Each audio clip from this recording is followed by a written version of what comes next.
Hey, welcome back, everybody, to another episode of the Educational AD Podcast.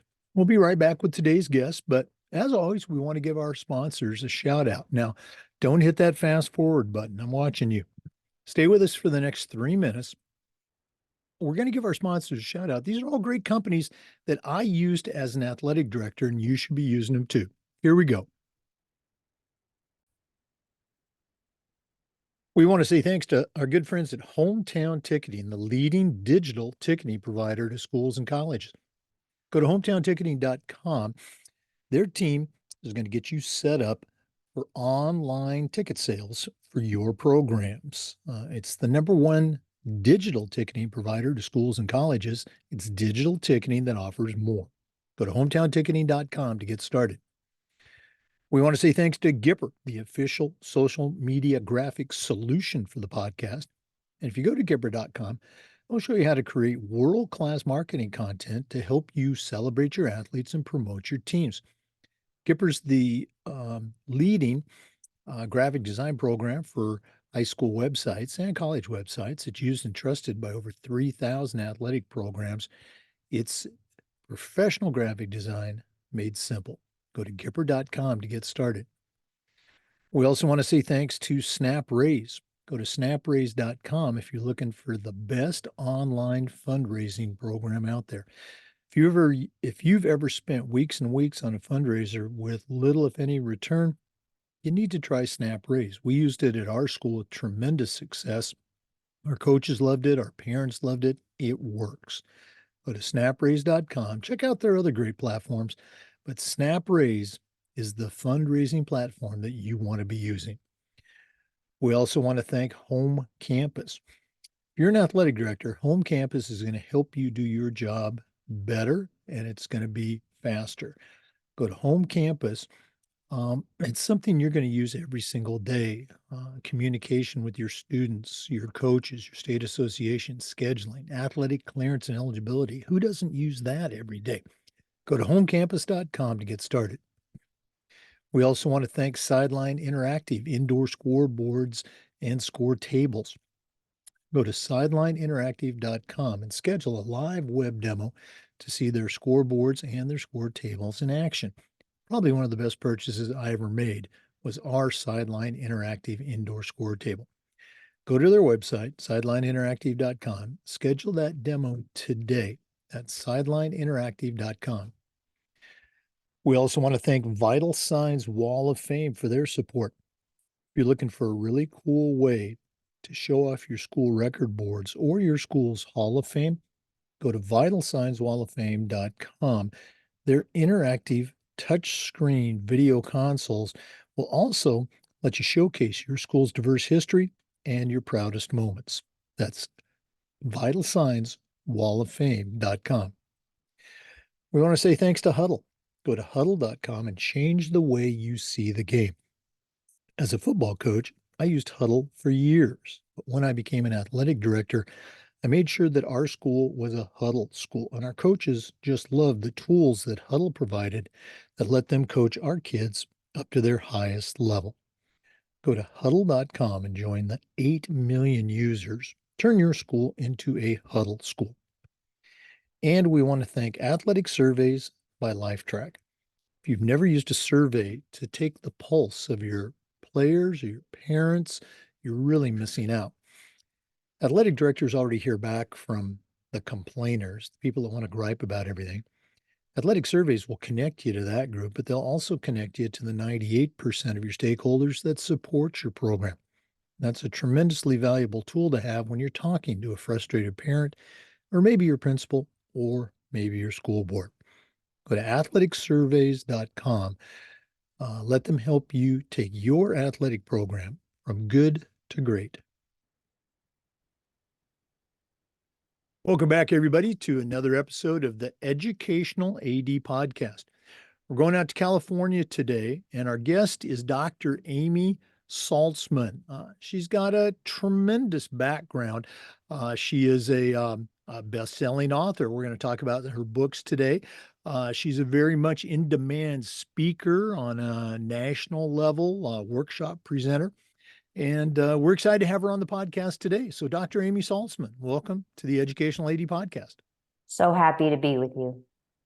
Well, you and I connected a while back, and I thought you'd be a great guest for our listeners. We were talking before we started recording today. The things we're going to talk about today, they're certainly, very much on the minds of athletic directors and coaches. So let's go and jump right in. We always like to let our listeners have a chance to get to know our guests. So give us that quick bio, where you were born, where you grew up. Maybe take us up through your own college years, and then we'll take a break, hear more about your career. But what's the Dr. Amy Saltzman story? The Dr. Amy Saltzman story is I'm the oldest of three girls. I grew up in Colorado.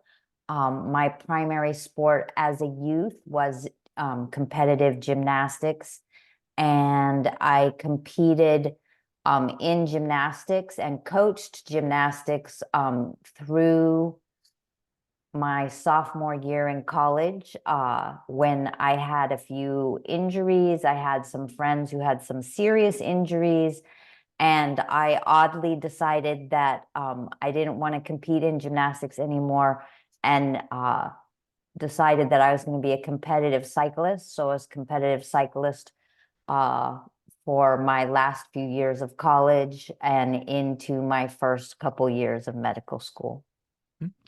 Now, gymnastics is one of those sports. I remember, 100 years ago, back in the 70s, when I was in high school, we actually had gymnastics in the high school. We had a coach who had competed, at the college level, was very knowledgeable about it. But it's, I'd say, more frequently a sport that's done, through clubs. Was that your experience, in high school? Was it a high school sport or was it a club sport? I actually got to do both. So I did compete primarily for a club, but my high school did have high school gymnastics. I mean, it was also a whole nother sport then, compared to what it is now. Like if you remember, the vault faced the other way, the bars were closer together, there was no spring-loaded floor. So different sport than what's being done today. Yeah, yeah, you're right. I really hadn't thought about that, but you're absolutely right. It has changed over the years. Um, Going back even further, what do you recall was your first exposure to gymnastics? I remember we took our three kids to a gym when they were, young, like, first grade, kindergarten, etc., because they were doing Flips off the cartwheels and couch. back handsprings and things like that. What was your experience getting into the sport? I started in a small, local rec program and just got lucky in that my parents happened to be friends with the University of Denver women's coach, and the University of Denver gym also hosted a youth program. So I ended up in that youth program. All right, let's go ahead and jump into your post gymnastics career. You said you got into cycling. Was that by accident or was that a plan? How did that all play out? Well, it was because I was really having fear in gymnastics. I'm not quite sure how at 18, 20, I decided that cycling was safer. Um, but uh, I really started by wanting to do triathlons, and then my cycling was my weak link.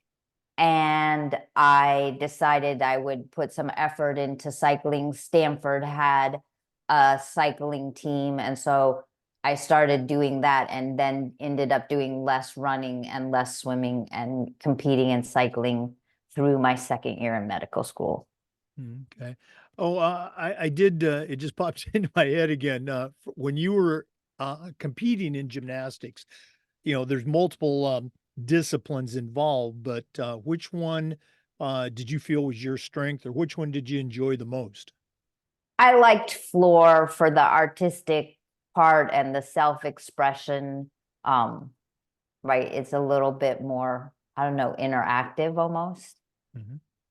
Oh, yeah. I mean, my knowledge, if you will, on gymnastics, usually limited to the Olympics. Every 4 years, you'd As see is them most perform. people's. Yeah, but again, the floor exercise, it just seemed like it combined, the tumbling, the explosiveness sometimes, and again, as you said, that artistic, interpretation. Very cool stuff. We're going to take our first break, but for our listeners, our guest today is Dr. Amy Saltzman.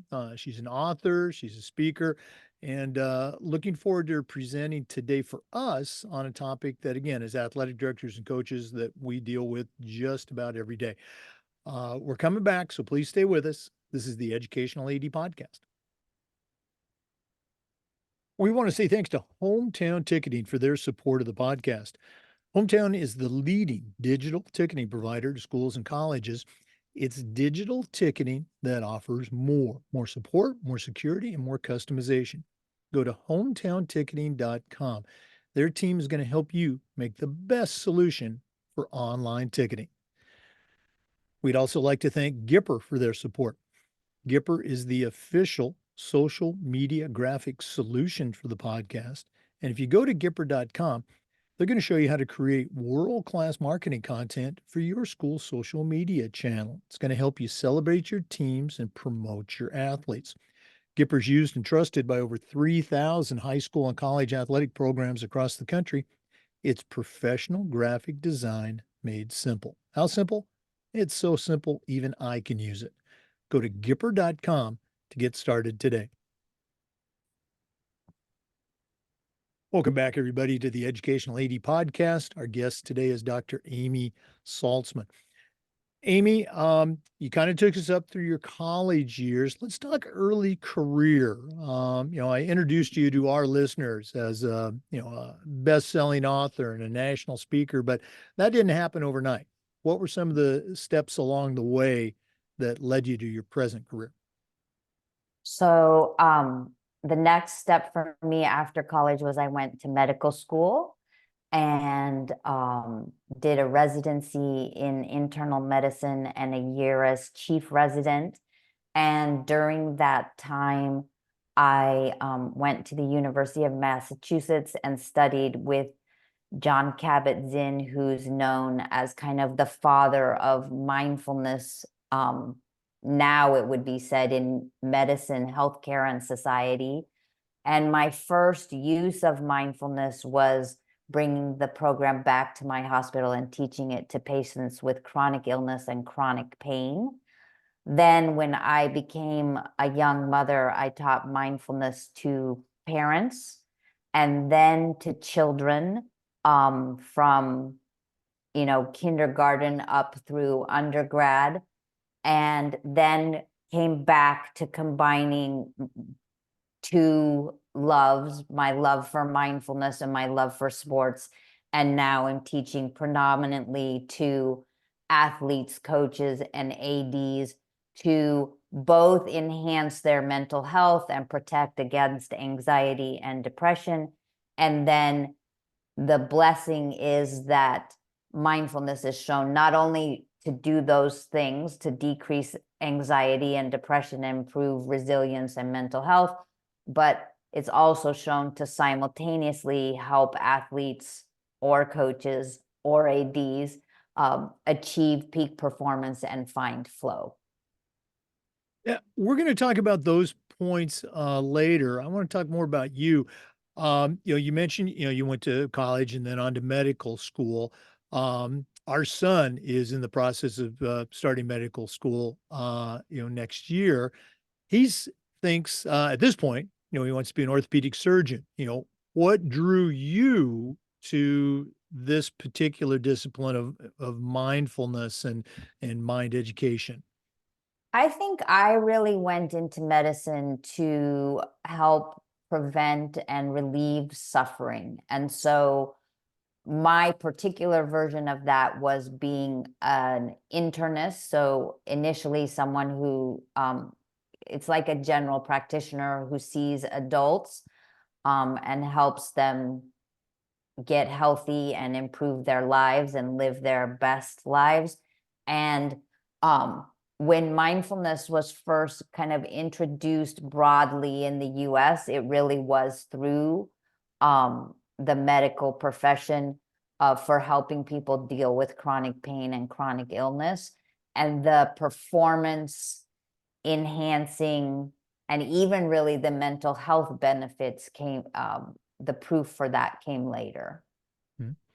Now, after you finished, your medical school experience, and again, I'm assuming residency and things like that, what was that next step for you career-wise? So I spent a year at a fairly conventional clinic. And then I was tapped to be the director of the Health and Healing Clinic at Cal Pacific in San Francisco. And that clinic was the first clinic in the country to be holistic medicine clinic, to be state licensed and JCO certified. JCO is the Hospital Accreditation Board. So it means that our clinic went through all the scrutiny that the GI clinic or the orthopedic clinic would go through. And we were held to the same standards. So um, I, I guess I skipped a part in my first year of medical school. I had a serious cycling accident, and that meant that I wasn't competing as much, and my leg was in a brace, and I got to just get farther down on my to-do list than I usually get. And one of those things was sending away an application to the American Holistic Medical Association, which now has a new long name that I can't remember. And so I ended up getting a woman's scholarship, housing, and everything to attend the conference. And from that point forward, I had a parallel education of conventional medicine and holistic medicine at the same time. And so that's how I became a holistic physician. And then in the 90s, Bill Moyers put out the Healing and the Mind series, which really gave notoriety to John Kabat-Zinn's program for mindfulness for patients with chronic pain and chronic illness. And so that's when I started doing that. So, I mean, it's not just something you've, been trained at and it's a career. I mean, you've experienced it yourself, as an athlete, as an individual, as a person. We're going to talk about this later, but um, I don't think there's an athletic director or a coach in America that would dispute that, whether it's mindfulness or mental performance training, whatever label you want to put on it, they won't dispute that it is beneficial and very impactful on, let's say, athletic performance for an individual or team. The challenge is convincing those athletic directors and coaches to devote X amount of time to it, whether it's in a daily practice or a couple times a week or whatever. Um, and I know people hate this, but I'm going to ask it anyway. In a quick soundbite, in 30 seconds, speak to those ADs and coaches that are listening right now about why they should devote that time or how they can devote that time. Okay, let's do how first. So, um, the easiest how is to read my book. And as we all know, reading a book usually isn't enough. So the next how would be to join one of my online courses, and to really practice. It's the same as a sport. And if you're not practicing the skills, then you're not going to have them in crunch time. Another option is my practices for teens are loaded on Spotify. They're short, they're 5 minutes. You can listen to the practices. You can have your coaches listen to the practices. You can have your athletes listen to the practices. You could just have Mindful Monday and have them listen to the practice each Monday before practice and then apply it. If you want my practices for athletes, those are downloadable through the book. They just haven't gotten uploaded to Spotify yet. But those 5 minutes that you devote, or 10 minutes you devote even once a week to listening to a practice or discussing a mindfulness topic, can save you as an AD or your coaches or your athletes just a lot of struggle and difficulty. And every struggle or difficulty that you eliminate, that makes your coaches and your athletes more available for teaching and learning. Okay. And we're going to hear more about your books and the podcast later on, but let's go and take that next break. Great stuff so far. For our listeners, again, our guest today is Dr. Amy Saltzman. We're going to take that break, but we're coming back with some more. So please stay with us. This is the Educational AD Podcast. We want to thank our good friends at SnapRaise for their support of the podcast. Have you ever spent weeks and weeks on a fundraiser and ended up with little, if any, return on your investment? Well, stop right here. Go to snapraise.com. Hands down, the best online fundraising platform out there. We used it at our school with tremendous success. Our coaches loved it, our parents loved it. It works. Go to snapraise.com. Check out their other platforms, but if you're looking for a fundraiser, SnapRaise is where you want to be. That's snapraise.com. We also want to say thank you to Home Campus. Home Campus is the exclusive high school and state association information management platform for us. It's also your one stop for things like scheduling, student athlete eligibility and clearance. Who doesn't do that every single day? Communication with your coaches, your teams, your state association, scheduling, roster management, you name it, Home Campus is going to help you do it better and easier. And all you have to do to get started is go to homecampus.com. That's homecampus.com. We'd like to say thanks to Sideline Interactive, indoor score tables and video boards. Go to sidelineinteractive.com and schedule a live web demo to see their score tables and their score boards in action. Probably one of the best purchases I ever made was our Sideline Interactive indoor score table. Go to sidelineinteractive.com and schedule that live web demo today. Welcome back, everyone, to the Educational AD Podcast. Amy, I've mentioned a couple times that you're a successful author. The book is called A Still Quiet Place. Share a little bit, how did the book come about? And more importantly, why should our athletic directors and coaches who are listening get their own copy?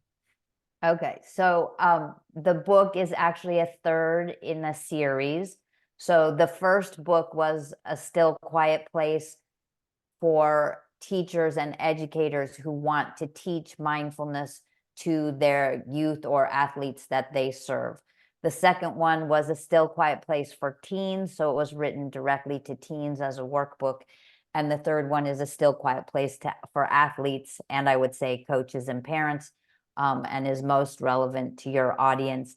And really, it's an interactive workbook that gives people practices to use in their daily lives to be in the present moment. So not in the past, not in the future, but in this moment, to pay attention to their experience with kindness and curiosity so that they can choose their behavior. And really, it's relevant to anyone. But if we take a super common thing like a bad ref call, right, there can be all these thoughts and all these feelings, and if we're not careful, a lot of reactions that don't improve things. And so really, in the end, what we're teaching people to do is to be aware of the thoughts and feelings, be aware of those impulses, take a breath, and choose their behavior. And for my AD friends, this is any scoreboard difficulty or parent difficulty or funding difficulty or staffing difficulty, if you can bring this calm, clear presence to your interactions will go better and your life will be less stressful. Now, I'm going to put you on the spot here. Athletic directors and coaches, they can be, a cynical bunch. Share, if you will, at least one, let's say, success story of someone who's, used the resource and has found it to be, let's say, a game changer for them. Does any anecdotes come to mind? Yeah, I guess it's not a high school sport, but I'll use it anyways. I've worked long term with a high school and then collegiate diver.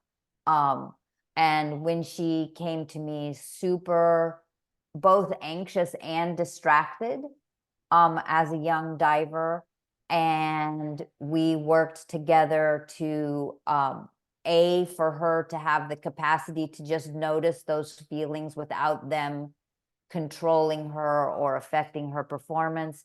And one of the things that she found most useful was a very simple pre-competition ritual that she was a platform diver, just to be clear, to bring her into the present moment and not be all over the place or consumed by anxiety before she performed. And she, during our time together, was second in the nation, and I ended up being a recruited college diver. So that's an example. I think the other place that's as important is in teamwork. So a lot of mindfulness books or resources really focus on the individual, but my book also focuses on the teamwork aspect, and that can be, an actual team, your team of coaches, you're being part of a school team of staff. But all the communication, interaction, how do you have difficult conversations? How do you be supportive? How do you create a team culture? All those pieces are also included. And they are done with respect to both busy athletes, coaches, and ADs in small bites. So the chapters or the sections are short and can be, like I said, done on a mindful Monday or something, like just 5 minutes. So it's not a treatise. Right. No, I love that, and you'd mentioned that earlier. You just have a mindful Monday as a coach or an AD. Great stuff.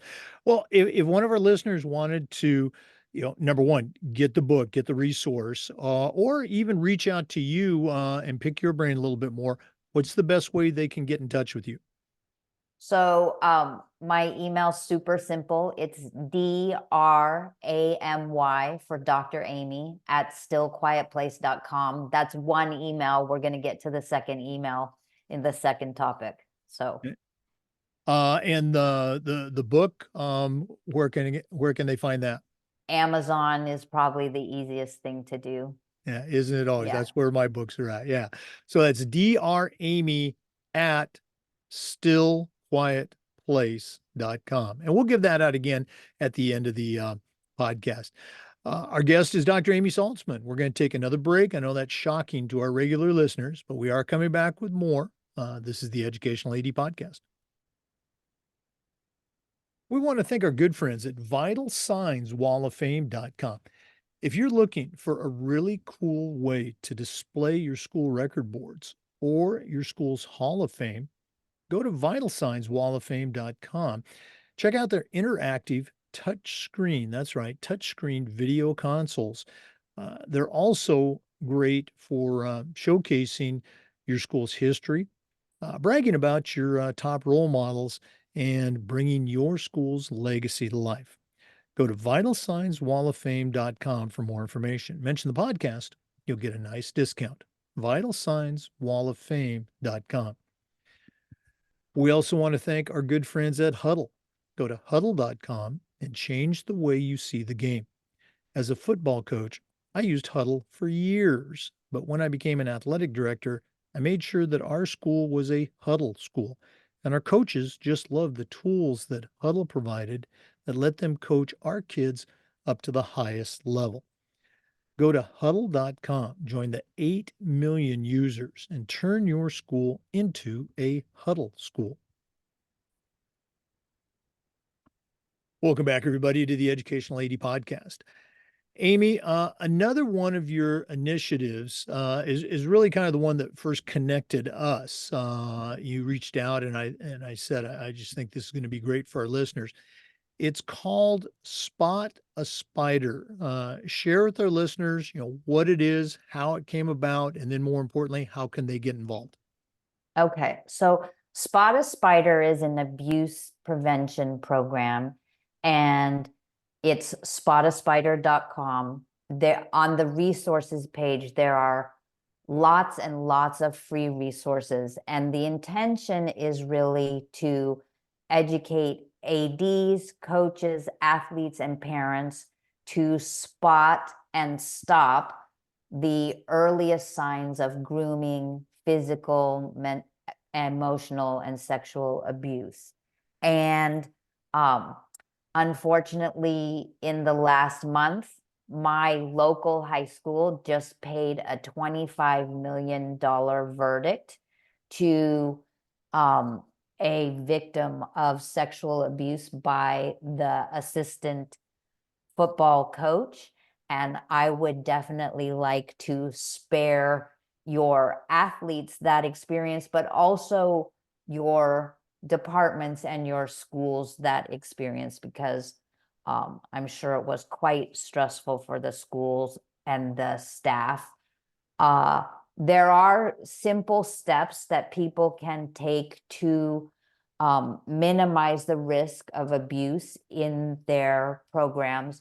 The first and most important is educating your athletes and your parents about particularly what grooming looks like. I think obvious emotional, physical, and sexual abuse is much easier to spot. It doesn't mean we always recognize it or report it, but the grooming, the very subtle, insidious, trust earning, sneaky behavior that precedes a lot of overt abuse is what we really need to teach people to recognize. And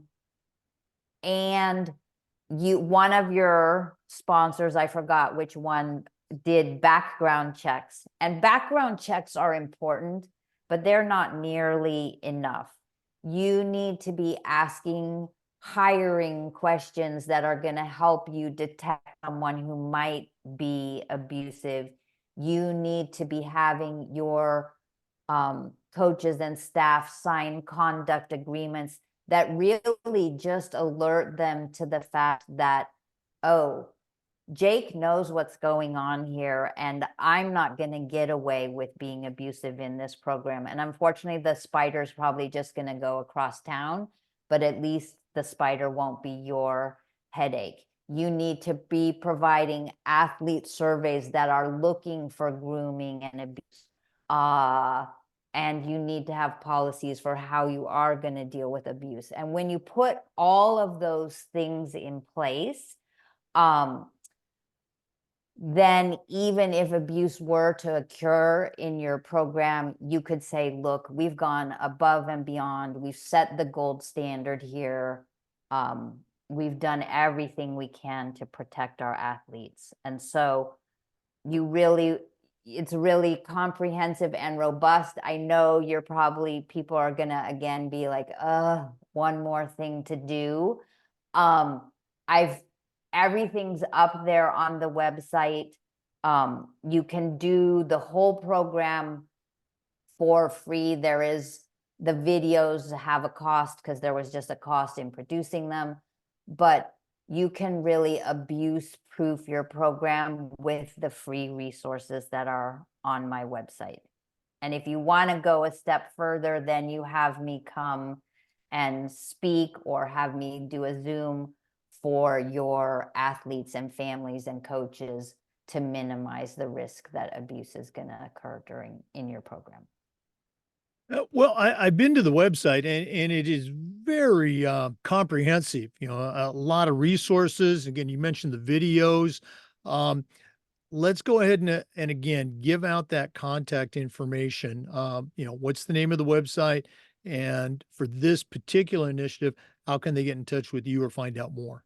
Okay, so it's super simple. The website's spotaspider.com, and surprise, surprise, the email is dramy@spotaspider.com.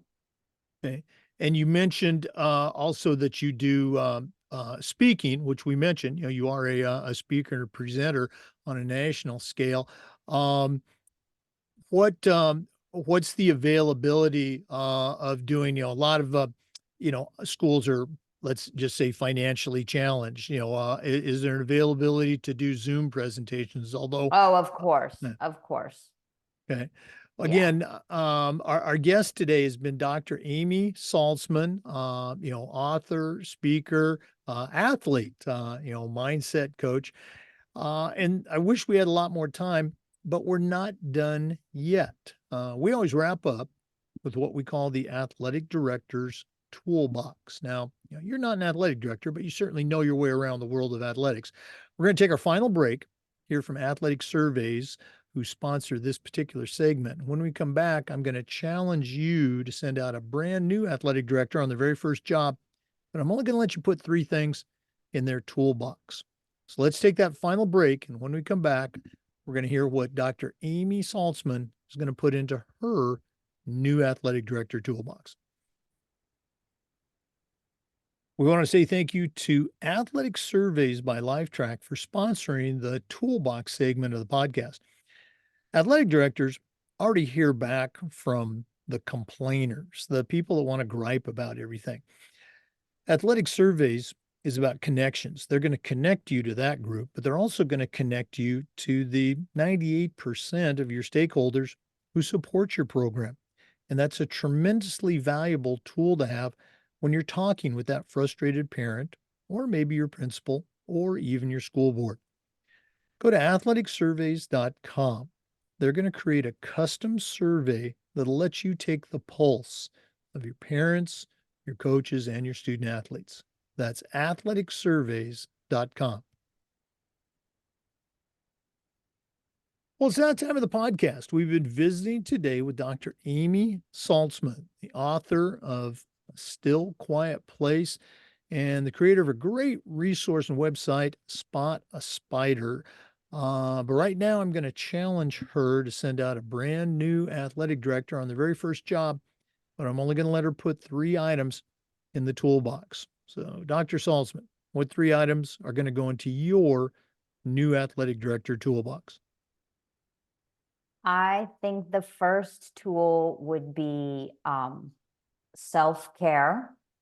So making sure that you get enough sleep, enough exercise, are well fed, well hydrated. And the next tool would probably be like a sense of humor and a sense of compassion for yourself and for other people. I think often we take ourselves super seriously. And then I'm going to give a very mini mindfulness exercise that can be used in pretty much any situation. So listen, breathe, respond. So if you're an athletic director, you have a lot of people coming at you all the time, often with requests, complaints, as you pointed out in the last commercial, not always with praise and gratitude, although hopefully you're getting some of that. But listening with an open heart, breathing to allow any reaction that you have on your part to pass, and then responding as gracefully and clearly and firmly as possible. Well, you probably saw me writing all those down. Anytime somebody has, the sense of humor and then you partnered it with compassion, I love that. And then, listening. I share frequently that that was a tool that I think is probably one of the most important ones. And it was one that I failed to use early enough in my career to really maximize it. I learned, obviously through mistakes, the importance of listening. So thanks for sharing those tools. And also self-care. Yeah, you can't take care of others if you're not taking care of yourself.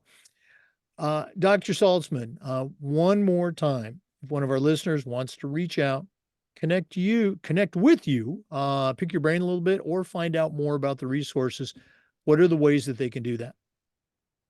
The websites are stillquietplace.com and spotaspider.com. And then my direct emails are just Dr. Amy, DRAMY, at stillquietplace, or DRAMY at spotaspider.com. Dr. Amy Saltzman, A Still Quiet Place and Spot a Spider. Thanks so much for sharing with our listeners today, and all the best moving forward.